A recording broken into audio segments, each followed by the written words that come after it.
Hey guys, we got one of our members back with us.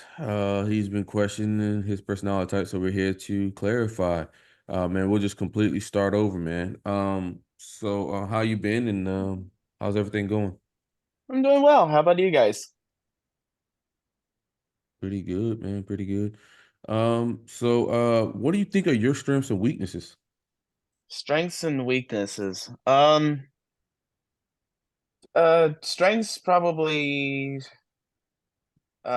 intellectual, probably physical strength. Uh Weaknesses would be like being in doing having to be spontaneous or but and also like um probably like I don't know, feeling the emotional temperature in a room sometimes. Like, but it depends on the situation. Usually, I'm a little more conscious of it these days. Hmm. What do you think has helped you become more conscious with that? Mm, just just kind of gauging people's body language, Hmm. looking at like for cues, um, like seeing like little patterns. And can you explain like some of the patterns? Like if like for example, if someone like folds closes off or they're a little bit tilted away from you or changes in tonality and voice, stuff like that in particular, you can get a lot out of people's body language because some people are very disparate from what they actually are saying versus what they actually do. So that's another thing to keep in mind. Like most of communications like through body language. And what did you learn? Did you learn this on your own or like? A bit of both. Hmm. Yeah, like I did watch some YouTube videos, of course, about it. Okay. I researched it a bit. Like, if you were tasked with learning something new, how would you go about doing that? How would I learn something new? Well, probably start like learning on YouTube and then try to practice it in particular. Hmm. You'll just start from like base principles and then kind of break out from that and try to break down the subject. Uh, Hmm. but it depends what it is though. Hmm. Like if I were to examine like data or something, I'm going to go, okay, here's the what's the margin of spread? Okay, so what is which party is usually underperforming in certain counties in history? Then you kind of go, then you sort of extrapolate from there and then you could make some possible future predictions. Maybe like you'll take like maybe a midterm election and then you try to extrapolate it to like a presidential election or something.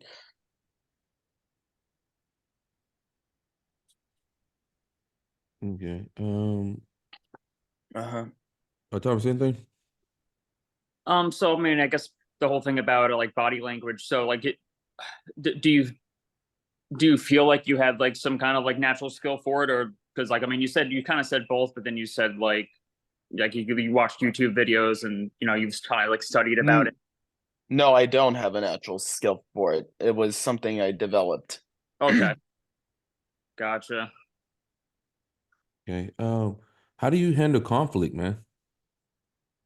Well, I'm usually pretty avoidant. I try to avoid that, but usually, like through the discussions I get into, it leads to conflict. So, like, in disagreements. That's what, from what I notice. Okay. Why do you think that happens?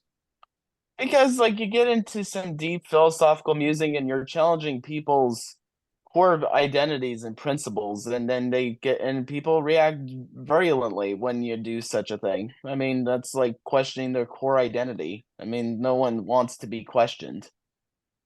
True. It's not comfortable. It's not easy. It's not, these topics aren't nice.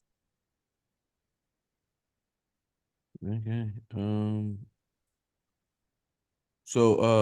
What are like your like what would be the ideal living preferences for you, lifestyle preferences? Probably, for one, you probably want to get out of the United States, um, eventually. Uh, Whether it's Switzerland, Sweden, whatever, but overall, I could also see being in a like a cabin more in the Mhm. woods. I could see that. Um, I don't really. I live in a relatively big city. It's not that great. It's too dense, and people are just kind of shallow, I guess. I would estimate. Mhm. Maybe that's too broad of a generalization for everyone, but it seems to be a relative pattern.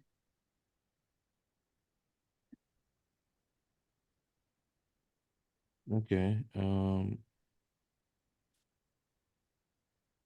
Like how do you handle changes in your routine? Mm, Changes in routine.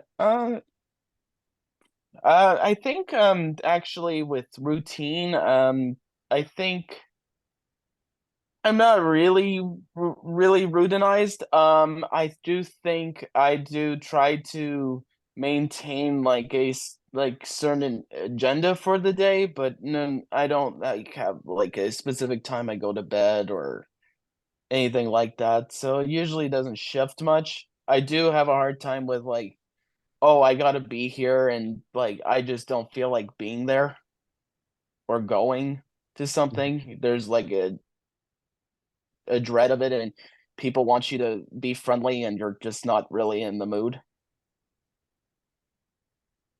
It feels a bit contrived, I guess. You can say. Um, okay. Let's see here. I think last time didn't you say that you what is it, you want to write fiction, or was that what you said? Yeah, yeah. What's I don't know if we talked about it. Like, do you have like any favorite pieces of fiction? Oh, we could go into like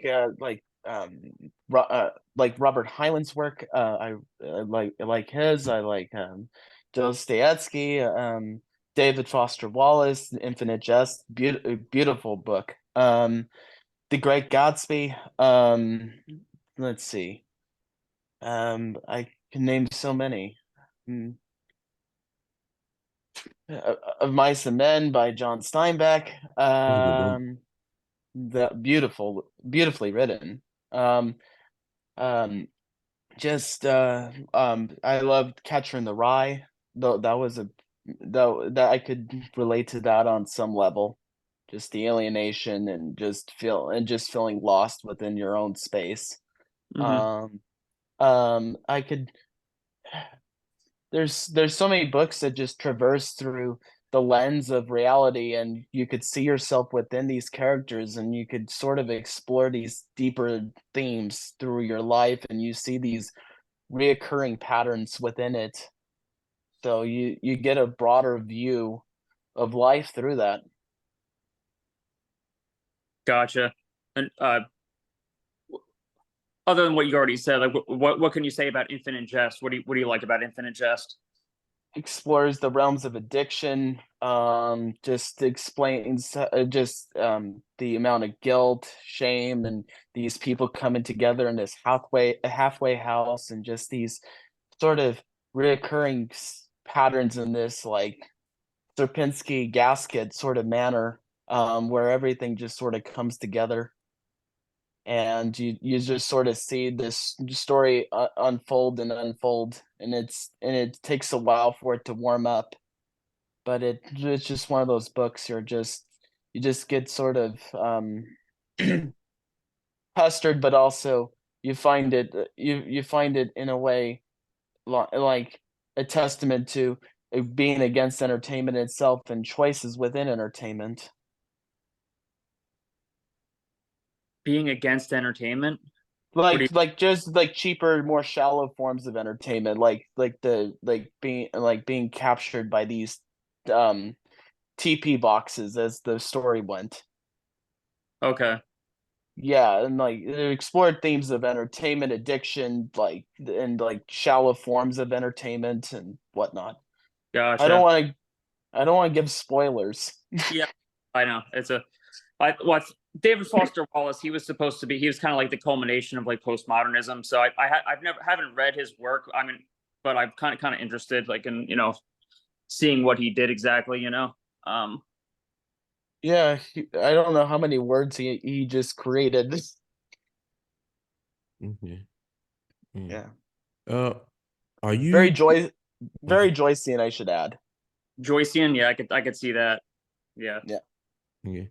Um, are you more productive alone or in a group? And why would you explain either of that? I would probably say I'm more productive alone. I do enjoy groups to some degree where you're like an exchange ideas, but when it comes to working, I'd prefer to be off to my own device. Okay, okay. How do you handle dealing with new people? Uh, walk like I'm on eggshells and try to see where and let the water clear because there's sort of ripples at first when they first splash and jump in, and you can't really see and you're just waiting for them to come up and up from the surface, and you're trying to ascertain what they're going to be like and get a feel for that person. Mhm. What do you think gives you your best feelings in life?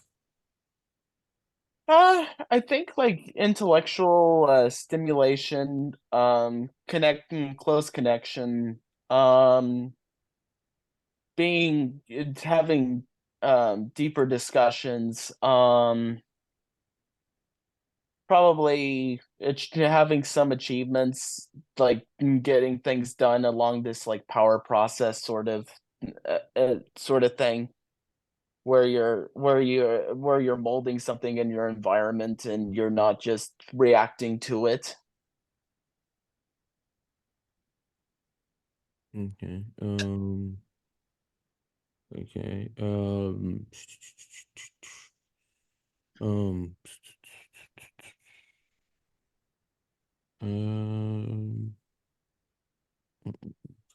How do you respond to a stressful environment? Oh, I freeze. Okay. Why's that? Just just a lot of culminating stress and just you just sort of freeze and you're just just I don't know, just shrill voices just get me. I'll just kind of freeze and sometimes and not be really present in the moment. And then it gets worse because you freeze, people get angry with you like you're incompetent or something, and it just sort of devolves from there. Okay. Um. How mm, do you feel when people get angry at you? Uh, mix of shame, guilt, and sometimes you sort of question your own self-identity. But at the same time, lately I've been learning that people project a lot of their own issues onto you, and you got to decipher whether you are whether you have culpability or whether hold some culpability as well. And sometimes it's just a mixed bag, and you just got to roll with the punches to some degree. How would you say you get your information? I try to go through like reliable sources. I would then try to go like, okay, and then try to parse through information per se. Mhm. Mhm. I think like I think we live in such an information era that you're just getting it's so much info dumping and that you're kind of lost within this labyrinth and you're trying to figure out what is truth and what is actually happening. You don't Mhm. even know if these supposedly accurate sources are accurate or you don't really know anything. You're sort of beguiled in a way. You're in this state where you don't know what is true, and you can't know fully, but you make estimations. Okay, so how would you go through understanding if an article is correct or not? Uh, I think you try to get some you try to look through like the general patterns and see if the United States is pretty notorious for wanting to fund like arms deals and whatnot. There's always a slant towards like for the military industrial complex and giving weapons to countries in specific. So you kind of already know that there's a bias there with American media. I mean, or even promoting like pharmaceuticals, you just sort of you it's very difficult because they don't teach people to be informed users of anything. They just promote drugs on television and just tell you, okay, take it. But I'm not saying all prescription drugs are bad. I'm gonna get some comments about this, I figure. But yeah. Anyhow, we live in such an info dumping era that I don't know if you really can ascertain what is true to the biggest extent. You can try to see patterns within systems. You can look for some semblance of truth through certain means, but that's kind of all you can do is try to fit it into a larger um web of information you already know and then try to break it down and then see if it correlates. Mm-hmm. Mm-hmm. How do you like? How would you go about that on a normal basis? Um, could you be so like a news story? Like what? Like a Let's say let's pull out some new drug or something. And let's say you're reading an article and there's a new drug that comes out and they're saying that this drug can do X, Y, and Z. How would you like how does it compare to the placebo effect? How many, who were the participants in the trial? Was it all men? Was it, well, how many were women? How were there variations in population? Did they, how well researched was it? It- I mean, just because it's FDA approved doesn't mean crap because anyone could push through anything with lobbyists, and half of them are owned by the pharmaceuticals anyway. So yeah. there's always it's like it's like it's already tainted. Mm-hmm. Um, Yeah, I mean, I would agree there. If you're looking at a scientific article, you kind of have to understand that there's different ways that you can kind of like falsely use information, really. You can like, push it. Manipulate data. Yeah. You really Data want to look isn't for it? that double placebo blind is what you really want to look for Yeah, when you're looking at scientific articles. like a lot of like Mhm. 63% of all participants that were in like antidepressant trials, like I think I read 63% of them were on the placebo effect felt better immediately. So you're kind of questioning like a lot of different elements within like pharma and also like SSRIs and stuff. I know I'm gonna get some comments about this. Oh Oh, God, you're good, here we man. go.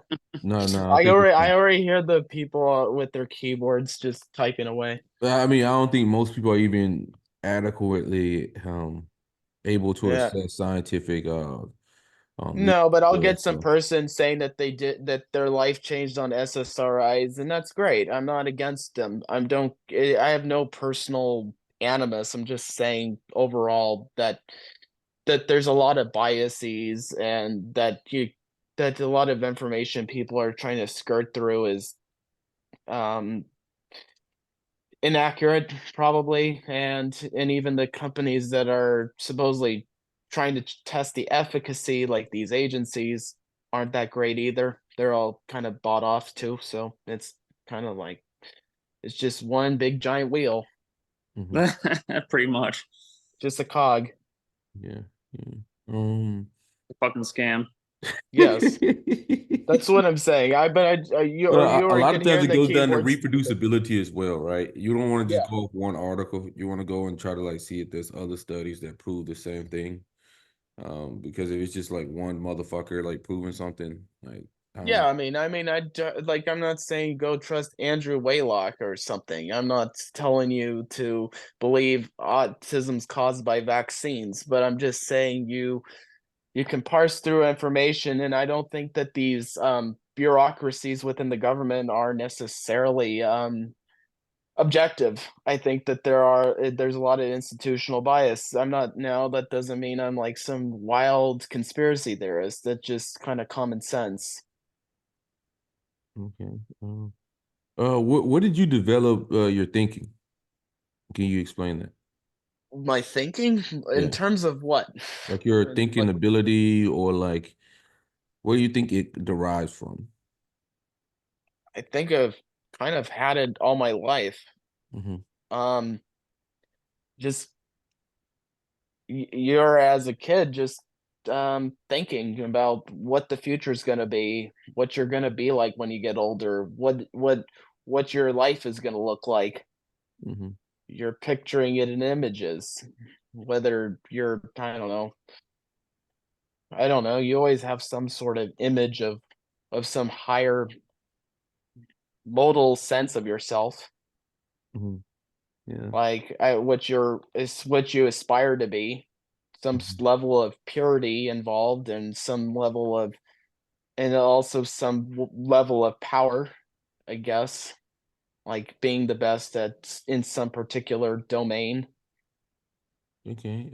What do you think you hmm, Shelly, anything? I'm drawing a blank here. Shelly.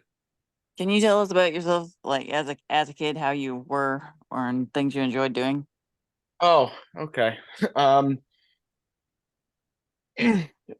well, as a kid, I was relatively imaginative, empathic, and Empathic. really wanted to help people.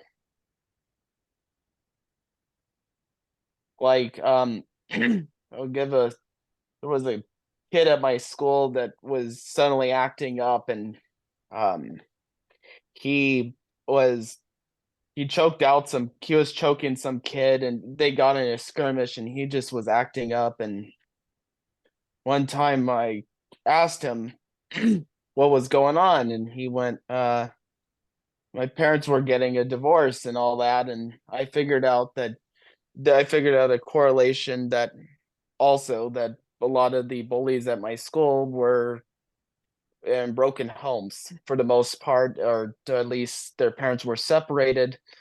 And from that, I told one of the teachers when I was in kindergarten, you should put this kid on a token chart so he has incentive to behave better for a while until to get in like training wheels to get him back in line.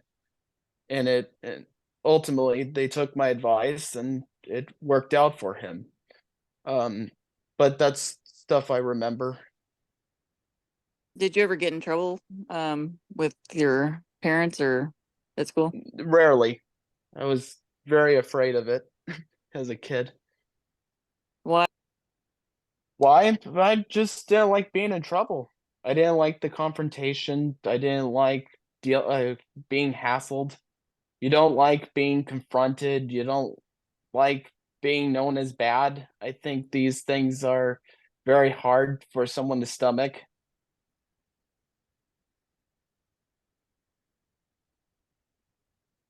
So you said something about being empathetic, man. Can you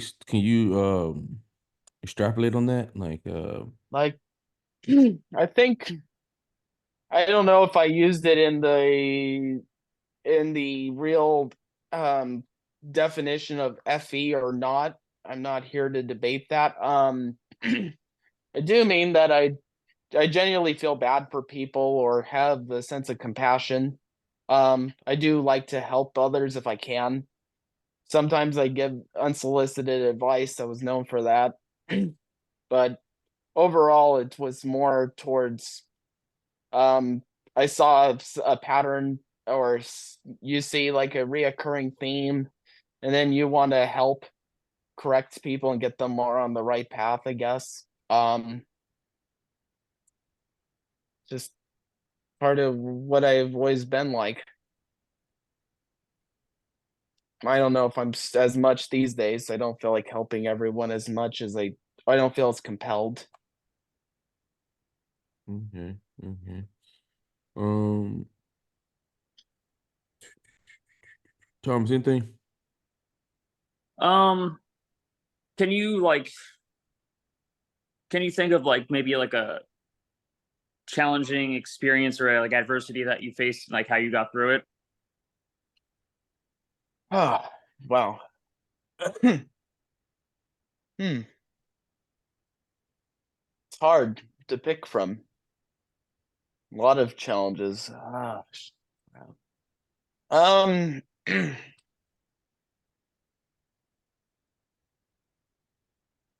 probably I'm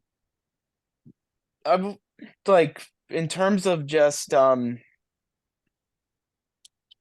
mean I don't know if this is I want to kind of distance myself from an actual adversity because I don't really want to get too personal on a public domain. Mhm. Um, I guess if anything, like in terms of like okay, I was younger me played basketball and you'd work out and you want to get better at a sport and you're trying to figure out um how to get better at it and whatnot, and you're not the most naturally gifted athlete. So you put up a bunch of shots, you go to you like I was homeschooled as a kid, so my mom would take me to the parks like during after lunch, and it really kind of was a calming thing, like but like to transition back into it actually. So I think from working on like an hour um and just practicing every day and just doing the same drills, the same monotonous things, you start being able to implement those in games, and you're better equipped to deal with the in-game situation when the stress is on. It's the same moves over and over again. Mm-hmm. Okay. Okay. Um, So through work ethic, and you hear people say, "Oh, you improved so much from the previous year," and you're like, "Well, you don't know. I was always talented. It's just that people put me as a bench warmer. You just never saw it, and then you're sort of shine your light eventually, and when you get the opportunity."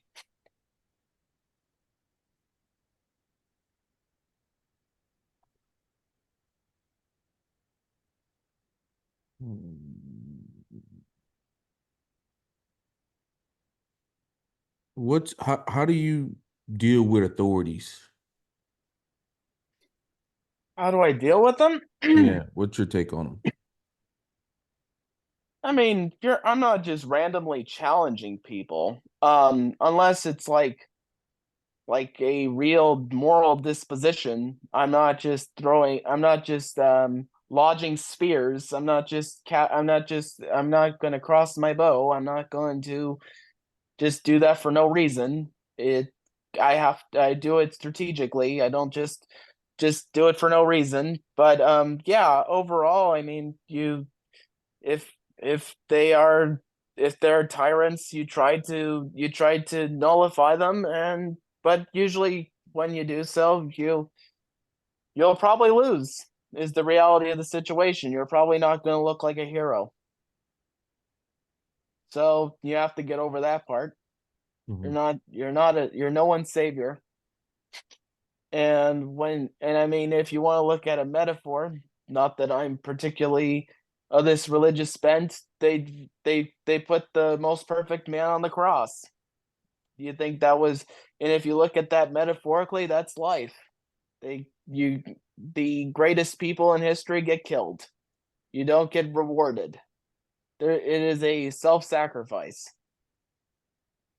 There's a pattern within human nature to to accost those whom actually challenge the current status quo.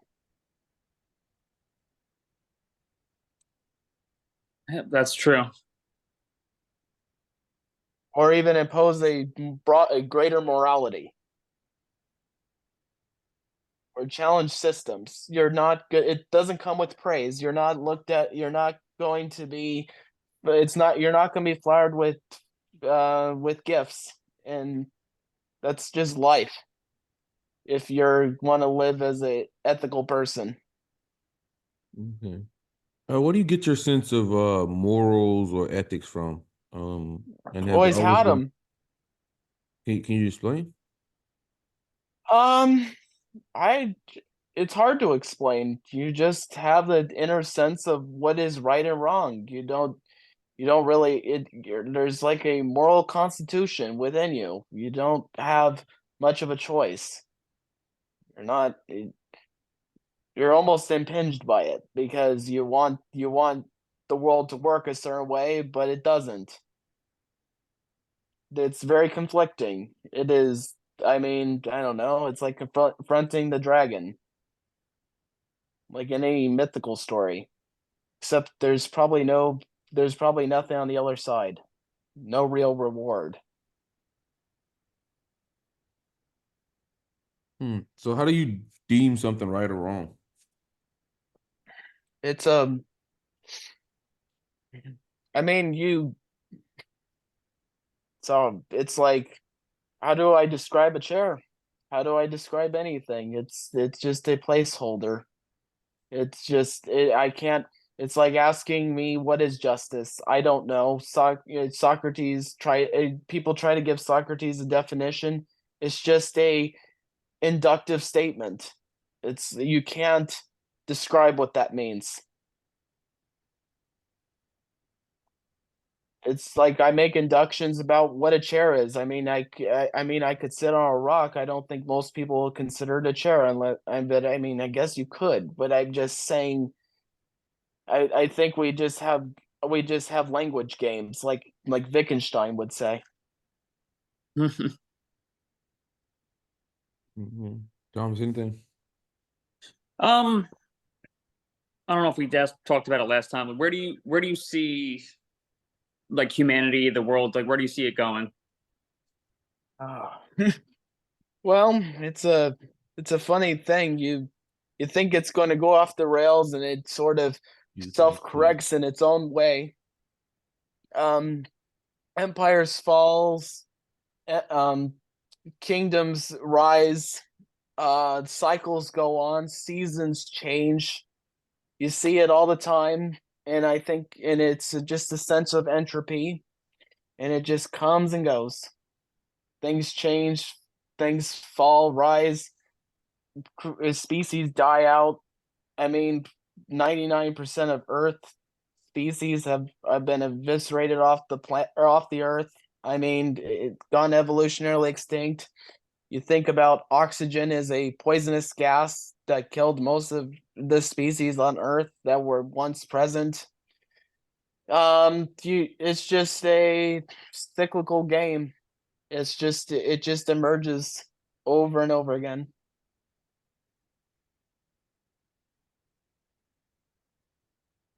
So I mean, do you? I mean, you don't have any specific ideas about, I don't know, like where things are headed, politically, or in terms of like AI, technological developments.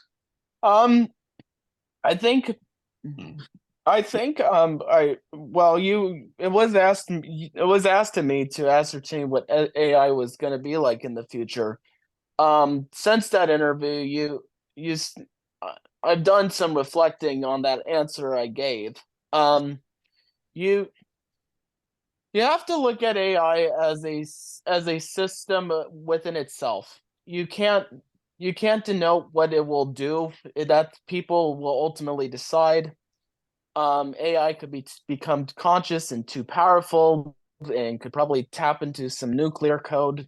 and shoot a bunch of missiles off, and it could be quite destructive. But it could also increase productivity, and it could also create a lot of opportunities as well. And that's nature. It like the internet is a powerful tool to disperse information about causes, but it also could give out a lot of crap information. You can't.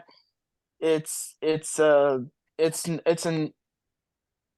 it's not a zero sum game. It's you can't you can't you can't ascertain a moral quality of just a thing. You have to see how people will implement it overall.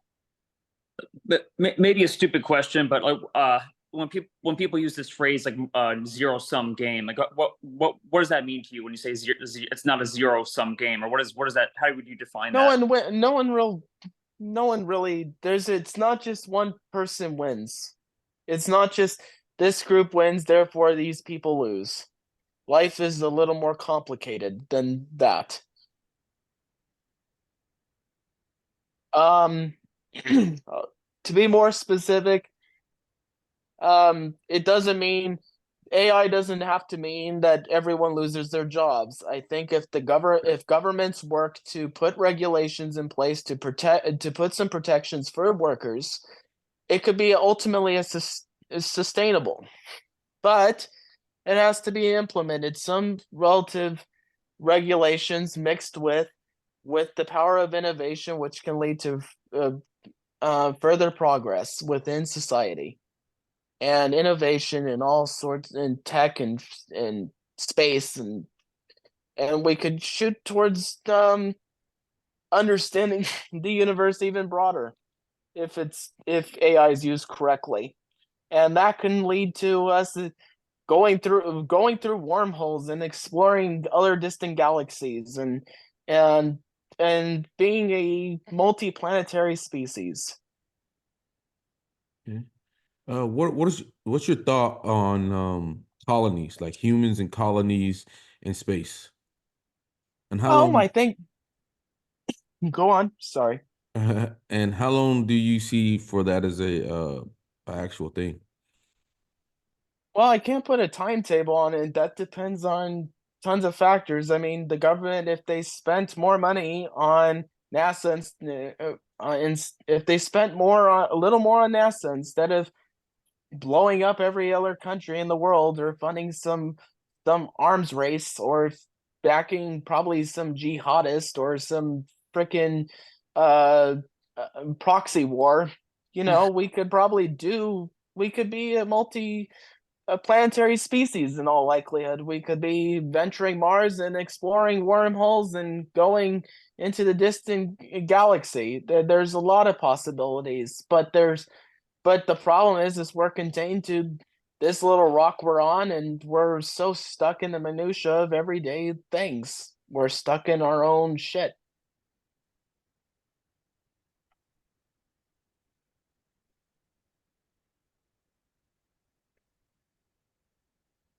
Um, And what why do you, and what do you think the fundamental issue is? Why are we stuck in our own shit? Well, religious and religious and ideological discrepancies based on evolution. Basically, people are animalistic and justify their animalistic behavior through their prefrontal cortexes, and that's just the way people are.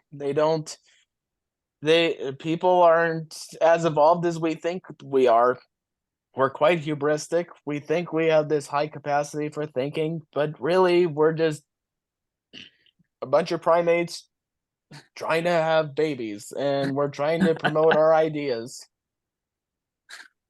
And this is life, and we think of ourselves as just our genes and what's good for us, and we do our day to day, and most people barely can even think about anything. They barely have a pot to piss in these days, especially with inflation and all the other culminating factors that people just don't have any sense of identity, so they shared within ideologies, religions, and work and want to find something to tie themselves to, because ultimately what is addiction? Just to worship things. That's what the Latin root from adicere. I mean, that's all we do, is try to worship and cling on to things, because we are ultimately fallible creatures.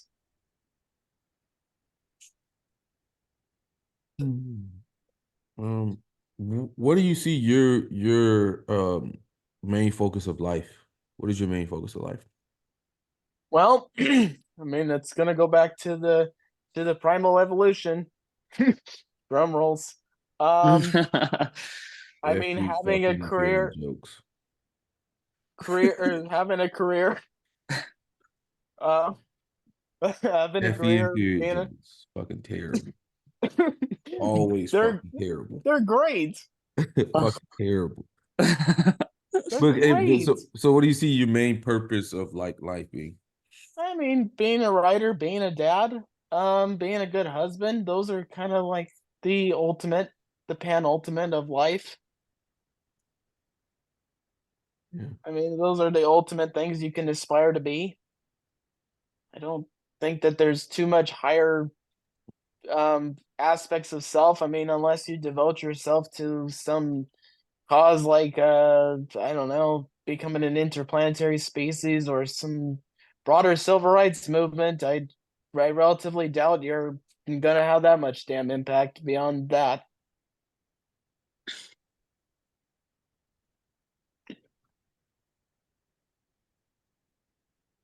Shelly, anything?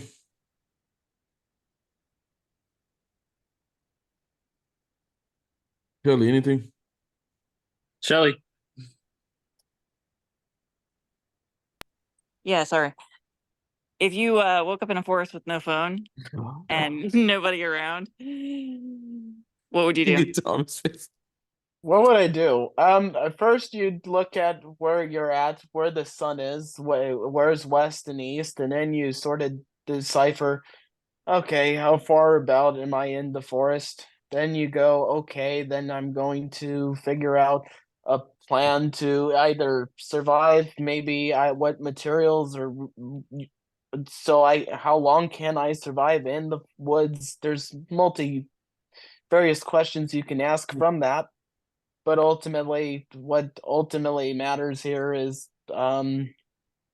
like the way out. So you're trying to figure out a path to get there. It's like one step at a time, trying to figure out where you're wanting to head. Where do you think the road is? And hopefully you can call someone eventually. And hopefully your phone doesn't die. No, you don't have phone. No, Or you don't have. You don't even have a phone. So. okay, so then I'm probably dead. but I mean, unless you build a nice little unless you have enough resources and you're able to create some sort of structure, and you're able to hunt, and you're able to get resources and relatively sustain your life, probably that's it. Well, I think for me, I think my first question would be like, yeah, how deep am I in the forest? Like, Yeah, I that's mean, what I'm thinking. Like, 'cause, how far? if you could hear traffic, there might be hope, But if like you're fucking like way deep in there, what if you're so deep in the forest you can't even, Unless you're in Narnia, you may find some common friends. unless you're a what? Unless you're in Narnia. Oh, in Narnia? Oh, Yeah. yeah. Well, one Yes. can only, you can only Nowhere hope, but right? yeah. My brain, if that happened to me, my brain's only thinking I'm taking one path, I'm going one direction, and that's one direction, and that's it. Until Yeah, but what I'm if gonna there's a go river somewhere cutting eventually. across? Why? Huh? What if Why there's a doesn't river? anybody want to go to high ground? Go to high ground and try to figure out where you're at, and like see I if you wanna can do. get up to a high point to where you can see around you and see, Well, that might be. civilization anywhere. I, Well, it I, wasn't really posed to me that there was like mountains around me. I was just thinking it was just kind of a blank forest. yeah, I that's what I mean, was it thinking. depends how far, but it also depends how freaking far the mountain is from you. I'm just thinking one direction. I'm going one fucking direction. And It's hopefully gonna you find work. it, and That's gonna hopefully you work. find, or you find the random old man that's hanging out in the woods somewhere with his little shotgun, and hopefully you don't get shot. Well, I mean, if that happens, you got to, you got to figure out a Think, different route. But Uh, my general thing is, I'm going one fucking way. If I go one way long enough, I will get there. yeah. Like that's like my mindset Yeah, with but the anything. If problem you is just if go you're in a somewhere, forest, people get turned around. I'm not you, I getting. you mean, I you lose don't, your sense of direction. I'm not I getting. don't know. I don't know. It's probably your toast. You're cooked, as they say on social media nowadays. Well, death isn't so scary, man. Death means you don't have to fucking suffer anymore. You don't have to fucking get up anymore. You don't have to do fucking shit anymore. You could just fucking it's over. Mercer's on his It's over. SI. It's like it's fucking He's over. on his suffering. Like it's you just think about like people like always so scared of death. I'm like, bro, like what do you mean? Like life in itself is fucking shit. So like you got to It get up, do a is. lot of shit you don't want to do all the fucking time. You got to stay like fucking getting better, all this other shit. When you dead, it's over. Yeah. Don't It's tease not me, it is bitch. a nice it is a nice thought sometimes, but I don't want to I sound mean, like I'm I not don't saying want to like sound it's like a I'm good happy to thing be or dead. something like that, but I'm saying like if you telling me you're dead, I'm okay. Like whatever, bro. Like, I mean, it is what But it there's is. the path, I mean the path, but it's like I guess everyone strives for the path to glory. Yeah. I mean, I want to go to the path of glory. Like that's what life is to me. But like if you're gonna tell me you're fucking dead, like, well, fuck your shit. Well, I could Yeah. take that endless nap. Okay, fuck you. All right. Checking out, baby. Like Yeah, I mean maybe I'll that be would be nice. reincarnated somebody else. Who knows? Get back out here and do it Mercer all over again. Mercer it is Zen era. Yeah, yeah. Tom and Shelley, we done, man. I think so. Yeah, man. So what I noticed about you, man, very early on is that you're responding that eliminates 8 types, guaranteed, right? The thing Hmm. about you is like noticing patterns in people to notice that things are deficient or whatever. I got that for abstract. Talking about you're talking about like at one point you were talking about doing something that allowed you to make possible future predictions, right?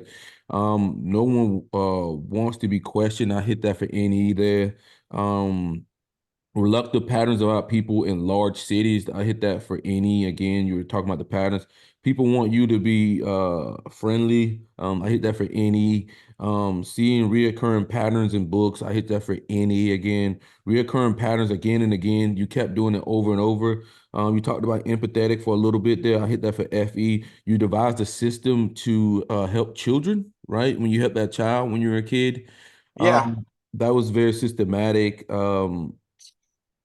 I put that down for systematic. yeah, And then like just in the part where you're talking about the forest, right? The first thing you do was like looking for general direction, and you're trying to derive things from using TI there. Um, so I got you there for TI. Like the whole part was a lot of TI there. And then you talked about creating some kind of structure or resources. Um, I got you for systematic again, man. We came back to the same conclusion, INTP, and Shelly wasn't here um last times, and she did not know your type, and she was the first one to say INTP. Hmm. okay, So yeah, we got yeah, INTP again, man. Um, okay, yeah. what's your I mean, thought? I'm not like vastly surprised. I just thought it was sometimes by the descriptions, like a lot of INTPs sound a lot colder than I am. Well, I mean, That's what I was thinking, and some other things, but that was the main reason I was questioning it. oh no, I mean, I I think INTPs, there's a misunderstanding. Like they do experience a lot of emotions and they have feelings. It's just I think that they don't understand them in the moment, and sometimes that like builds up and overwhelm. They like get to a point where it overwhelms them. So Yeah, yeah. yeah, I have to back off with like people that self pity for a while. Like it drives me nuts. But then like I'm one big self pity pot at times, so it's like okay, then you're like kind of a hypocrite. yeah. I mean, Sheila's got an INTP son, and she's also dating INTP. Um, That must be fun. I noticed Actually, it is. fucking shitty FE inferior jokes. Here they go, man. Um, uh, You're gonna keep harping on that, aren't Yeah, you? because the most annoying part is like INTPs will laugh about that joke and like nobody else is laughing. Like Like Because it's funny to me. It's my yeah, subjectivity. I know. Fucking Gabby does that shit, and she'll say a joke and start laughing at it. I'm like, Gabby, it's not even fucking funny. I think it's It- funny. Like, shut the fuck up. Like, you don't laugh unless other people are laughing. Okay, so you're that's how you know your joke's good. so you're the connoisseur of humor, huh? Yes, I am. But yeah, just I just dealing with too many INTPs and being around them. Those effing inferior jokes are just so bad. I'm just And waiting for I'm Jordan just is always doing them in the group, and I'm just like, Jordan, I'm gonna leave the Discord, man. If you do yeah. another shitty joke, Yeah. um, I'm I just love that looking guy. forward I'm just looking forward to the YouTube comments now. Oh man, man, don't worry about that, man. You never you never worry about retards, man. Like you never really worry about retards. Yeah. I never worry about retards, bro. Yeah, I get too obsessed with it. I'm like it just I dwell on that shit. I don't need to get, man. You got to remember, man. Most of those people who make comments, man, they're in the comments for a fucking reason. They're not where they want to be in life. Like to Yeah, me, true. that's. A lot of I mean, self-projected. you'll never see Barack Obama commenting on YouTube, right? Too much shit to Unless do, right? You'll never. he's under maybe he has a burner account. I mean, Kevin Durant was doing some burner account shit. Yeah, I mean, you'll never see fucking what is it, Arnold Schwarzenegger or some shit in the comments, you know. No. They got too much shit to be doing, bro. Like you're in the comments. I hate to be an asshole, but you're in the comments because you're fucking a loser, man. I hate to be an asshole, man. Yeah, that's Somebody's gonna well, I say mean, something about that in the comments. You can bet your ass on that. yeah, they're gonna they're I gonna don't tell you give a why fuck. they're Like I don't give a fuck. Like okay, cool. yeah, I get Um, it. I'm just saying it's yeah, just people poke at like people usually try to poke at things that are like obviously apparent. So it's kind of like triggering. mhm, yeah, That's all. I mean, they poke a tendon, yeah, yeah. tension tendon. So I think that's why. It's weirdly enough, I'm gonna go when I'm done with this. I'm gonna go back and look at Isaac Asimov because for some reason you sound kind of like him, and I'm not Huh. 100% sure because my SI is that bad. But you kind of sound like Isaac Asimov. Oh, let me see. Someone said that to me recently. Really? So I am. I'm not losing my shit. Wait. You guys are here. Let's Yeah, I gotta see this. let's go. Let's go, Isaac Asimov. You I guys. love that man. I love that man. Okay, that's it. That voice sounded very familiar. I thought that the first time when we typed you. Oh, really? hmm Let's Any see. Oh idea what your God. IQ is? We noticed you're really smart. You said 140. 140s. Probably a little higher than that. I don't like giving the exact number. Isaac Asimov was one of the first science fiction writers with just the what you're going to tell the You guys Congressional see that? Clearinghouse and how you feel about robots and where is it all going. Put your telescope on. Well, the importance of robots is that they're going to do the kind of jobs that human beings oughtn't to do because it underuses the brain. And yet human beings have had to do it because neither Am I animals right? nor machines are smart enough. Thomas, am I right? I mean, I it's like he has a similar cadence. Yeah. It's like this. Yeah, I It's like barely. the rhythm or the cadence is very similar. Oh hmm God. I didn't Now we've realize got that. Holy. computerized machines, robots, that are smart enough to do this work. The only trouble is that it means lots of people are going to find their jobs disappearing. And we're going to have a transition period. Like whom? I mean, Well, okay. Well, All right, it kind of already explained itself. yeah. So I typed him That's INTP. incredible. Yeah, I typed him That's interesting. INTP. Yeah. That's So incredible. yeah. I Same guess I'm a. cadence. I guess I'm Very a smooth clone. stuff. Yeah. Yeah. So, well, man, it's been a pleasure, man. I mean, same thing, man. INTP, man. The haters can Yeah. eat shit. Yeah. Yeah, I got all for the ENFP conspiracy theories. Yeah. Yeah. I mean, hey, at least you were man enough to get on fucking camera twice. Most of those motherfuckers will say something and ain't even man to get on fucking camera and show who they are. So, fuck those guys. Like that's how I'll say it. Fuck those guys, bro. Like you talk Yeah. shit about somebody else, but you're too afraid to get on camera. It's like every fucking coward. Like, bro, you're a coward. I fucking hate cowards. Yeah. Me too. All right. Well, all right, brother, man. All right. Thank you, guys. Yep. Have a good one. Peace out.